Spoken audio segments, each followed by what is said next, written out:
여러분 안녕하세요. LPJ 마음건강 마인드 헬스 코치 에린입니다. 여러분, 자기 관리에 관심 많으시죠? 혹시 어떤 관리를 하고 계신가요? 주식 투자 열풍에 맞춰 동학 개미가 되신 분도 계실 테고, 꾸준한 홈트로 건강한 몸에 투자하시는 분도 계시겠죠? 혹은 아침 시간을 활용해 보자며 미라클 모닝을 시작한 분도 계실 겁니다. 우리는 이렇게 본능적으로 자기 관리를 통해 더 멋진 사람이 되고 싶어 하죠. 그런데 정말 많은 분들이 정작 정말 중요한 이 관리는 하지도 않고 할 생각조차 안 하는데요. 이것은 무엇일까요? 바로 스트레스 관리입니다. 라틴어로 팽팽하게 조인다 라는 뜻을 가진 스트레스를 닥터 셀리는 조용한 살인자라고 불렀습니다. 말 그대로 스트레스는 우리에게 조용히 다가와서 많은 병을 유발하죠. 먼저 몸과 마음을 피로하게 합니다. 감기나 몸살로 나타난 피로는 만성 피로로 번지고, 만성 피로는 고혈압이나 당뇨병 같은 만성 질환으로 번지게 되죠. 신경이 과민해지고 무력해지는 정신적 피로도 나타납니다. 피로란 우리 몸을 구성하는 100조 개의 세포가 에너지를 충분히 생산하지 못하고 몸과 마음이 정상적인 기능을 하지 못하는 상태를 말하는데, 몸과 마음은 하나로 연결돼 있어서 정신이 아프면 몸까지 아플 수밖에 없습니다. 모든 유기체는 스트레스의 원인이 무엇이든 관계없이 동일한 반응을 보입니다. 반응은 경고기, 저항기, 소진기로 구분되는데요. 특별히 저항기의 기간은 몇 시간에서 수십 년까지 걸쳐질 수 있습니다. 거기서 스트레스가 지속되면 소진기로 넘어가는데, 이때는 면역 체계가 다 무너지고 개인에게 가장 취약한 부위에 병이 생기게 됩니다.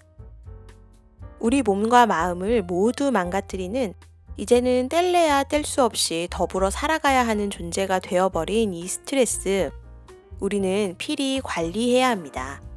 그럼 스트레스의 원인을 먼저 알아볼까요? 원인은 3가지입니다. 신체적 과로, 정신적 피로, 그리고 환경적 위험이죠. 우리 인간 안팎의 모든 것이 스트레스의 원인입니다. 최근 감정 노동에 대한 이슈가 커지고 있는데요. 신체적 과로만큼이나 감정 노동으로 고객에게 시달려 생기는 정신적 피로도 스트레스의 큰 원인이 됩니다. 자신의 감정은 해소하지 못하고 억압하면서 고객의 감정만을 위해 일하고 있기 때문이죠. 감정의 억압과 부조화는 정말 큰 스트레스로 작용합니다. 이런 부정 감정은 최고의 스트레스의 원인이 되고 멘탈 톡신, 즉 정신 독으로 작용합니다. 부정 감정의 대표적인 것은 거절과 실패에 대한 두려움인데, 이 거절과 실패로 상처를 받는 사람들도 많죠. 그럼 스트레스와 상처는 같은 것일까요? 아닙니다. 스트레스는 지금 진행 중인 부정 감정이고, 상처는 이미 굳어져 버린 부정 감정이라는 차이가 있습니다. 이 스트레스와 상처에 대처하는 방식이 이성적인 사람과 감성적인 사람이 각각 다른데요. 이 둘의 차이도 한번 살펴봅시다. 먼저 이성적인 사람입니다. 이성적인 사람은 스트레스를 거부하고 통제하고 해결하려고 합니다. 스트레스를 받았던 사실만 기억하고 그때 감정은 훌훌 날려보내는 거죠. 이렇게 되면 스트레스는 상처가 되지 않습니다. 반면 감성적인 사람은 스트레스를 이해하고 수용하려고 합니다. 그러다 보니 스트레스를 받으면 사실뿐 아니라 그때의 감정까지 기억하고 치료하려고 하죠. 사실과 감정을 함께 기억하는 겁니다. 그리고 그렇게 그 스트레스는 상처로 바뀌게 되는 것이죠. 조금 전 말씀드렸듯이 스트레스와 상처는 분명히 다른 성질의 것인데요. 그 둘은 무조건 나쁜 것만은 아니라는 것을 우리는 알아야 합니다.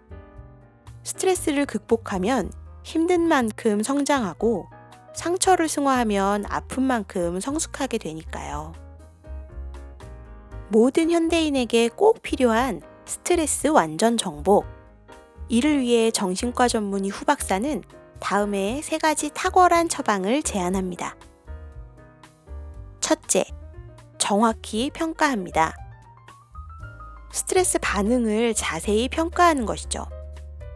나는 스트레스 받을 때 몸과 마음 중 어디에 더 영향을 받고 있나요? 잠깐 지나가나요? 혹은 오래 지속되나요? 또 어떨 때 스트레스를 받나요? 정확한 원인을 찾고 없앨 수 있는 것은 없애야 합니다. 평가하면 대안을 찾을 수 있습니다. 할 수 있는 모든 치료 방법을 동원해야 하죠. 둘째, 스트레스를 관리합니다. 스트레스 관리는 현대인의 화두입니다. 스스로 자기를 책임져야 하는 시대에 대세는 스트레스 관리입니다. 스트레스는 만병의 근원이고 개인의 잠재 능력도 제한합니다. 그러니 그냥 무시하고 넘어가지 말고 꼭 각자에게 맞는 방식으로 일상에서 스트레스를 관리해야 합니다. 셋째, 많은 것을 내려놓습니다. 방하착. 집착에서 벗어나라는 뜻입니다. 모든 집착은 세상 모든 일이 내 뜻대로 되길 바라는 욕심에서 시작되죠. 그러니 집착에서 벗어나는 방법은 그냥 내려놓는 것입니다. 과거에는 욕심을 버리라 라고 말했지만 요즘은 마음을 비우라고 말하죠. 욕심뿐 아니라 마음에 비울 것이 많다는 것을 뜻하는 것입니다.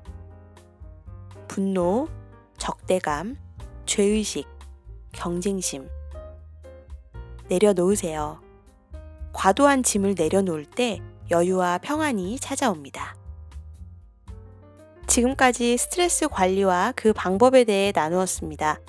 내용을 한번 요약해 볼까요? 첫째, 스트레스는 몸과 마음을 망가뜨리고 우리를 병들게 한다. 둘째, 현대인에게 스트레스 관리는 필수다. 셋째, 정확한 평가, 적절한 스트레스 관리법, 내려놓기를 통해 이 스트레스는 정복할 수 있다입니다. 여러분, 저희 LPJ 마음건강 MHC들과 함께 작은 것부터 하나씩 실천하면서 스트레스 완전 정복의 꿈을 이루어 보시는 건 어떨까요? 지금까지 LPJ 마음건강 에린이었습니다. 우리 다음 시간에 또 만나요.